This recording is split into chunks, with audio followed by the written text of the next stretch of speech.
एक और अफसोसनाक वाकया सामने आया है जो एक बार फिर से सवाल उठाता है कि क्या सिर्फ एक ही कौम को निशाना बनाया जा रहा है। उत्तर प्रदेश के हाथानगर में वाकया मदनी मस्जिद को 9 फरवरी 2025 को हुकूमत ने बुलडोजर से गिरवा दिया। ये मस्जिद को शहीद करने की कार्रवाई एक बड़ा फोर्स लेकर अंजाम दी गई, जिसमें डीएसपी कशिया कुंदन सिंह और बीएसएफ फोर्सेस भी शामिल थे। लेकिन असल हकीकत तो शुरू होती है दिसंबर 2024 से, जब मुकामी अफसरान और पुलिस टीम ने मदनी मस्जिद का जायजा लेना शुरू किया। बड़ी प्लानिंग की गई। इस जांच का मकसद जमीन से कब्जे के मुतालिक शिकायतों की तहकीकात करना था। शिकायत करने वाले कोई और नहीं बल्कि अंधभक्त थे। फिर सर्वे हुआ। सर्वे के मुताबिक मुस्लिम कम्युनिटी ने 15 साल पहले 32 डिसम्बर जमीन खरीदी थी और उस पे 30 डिसम्बर का एक मस्जिद बनाया था, जो मुसलमानों की अपनी खरीदी हुई जगह तक लिमिटेड थी। लेकिन यहाँ मसला शुरू होता है इन्वेस्टिगेशन रिपोर्ट के मुताबिक, जिसमें ये मस्जिद 4 डिसम्बर नगर पालिका की और 1 डिसम्बर आम जगह पर भी बनी हुई थी, जो असल जमीन से ज्यादा थी।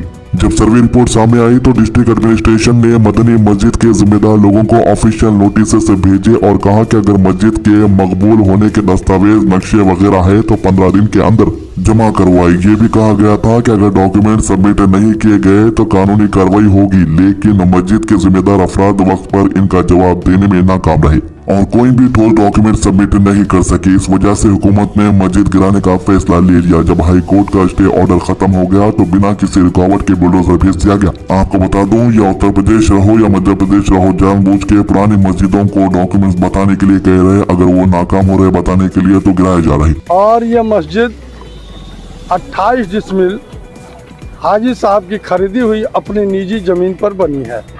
29 डिसमिल उन्होंने कुशवाहा से जमीन खरीदी, 28 डिसमिल पर उन्होंने मस्जिद बनाई और 1 डिसमिल अपने रास्ते के लिए बगल से उन्होंने ज़मीन छोड़ दी। ये पूरी तरह प्रशासन शासन ने पूरी तरह अवैधानिक काम किया है और हम सुप्रीम कोर्ट जा रहे हैं और आप देखिएगा सुप्रीम कोर्ट में जितने लोग कल मस्जिद को शहीद करने में शामिल रहे हैं सबके खिलाफ सुप्रीम कोर्ट में मुकदमा दर्ज करने का माननीय सुप्रीम कोर्ट आदेश करेगा, क्योंकि यह जमीन सुप्रीम कोर्ट का ये आदेश है। आप देखिए सुप्रीम कोर्ट ने आदेश दिया था इसको रोकने के लिए और ये रूल्स है कि आप मस्जिद को शहीद नहीं कर सकते बिना किसी नोटिस के, लीगल नोटिस के।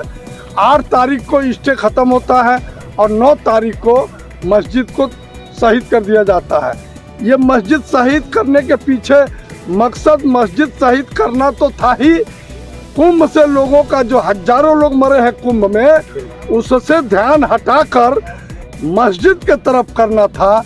इसलिए प्रशासन ने ऐसा कृत्य किया।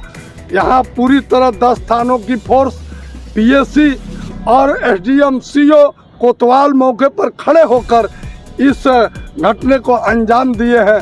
मैं तो मांग करता हूं माननीय मुख्यमंत्री जी से कि अपने विशेष एजेंसी से इसकी जांच करा लीजिए। माननीय मुख्यमंत्री जी को भी गलत सूचना दी गई है और उनको भी गलत राय बताई गई है, उनको भ्रम में रख के इस काम को किया गया है।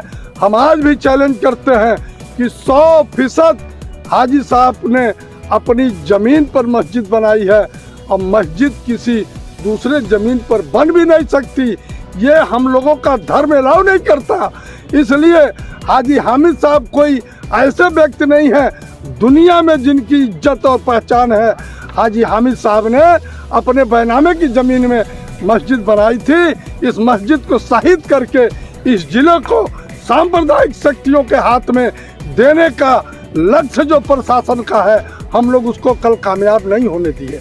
हम लोग कल मौके पर आ सकते थे, नहीं आए, इसलिए कि प्रशासन गोली चलवा देता, अपने सिपाही किसी को मार देता, अपने किसी गैर नागरिक को मार देता और कहता कि हाटा के मुसलमानों ने मार दिया, हाटा के मुसलमान मुलजिम हो जाते।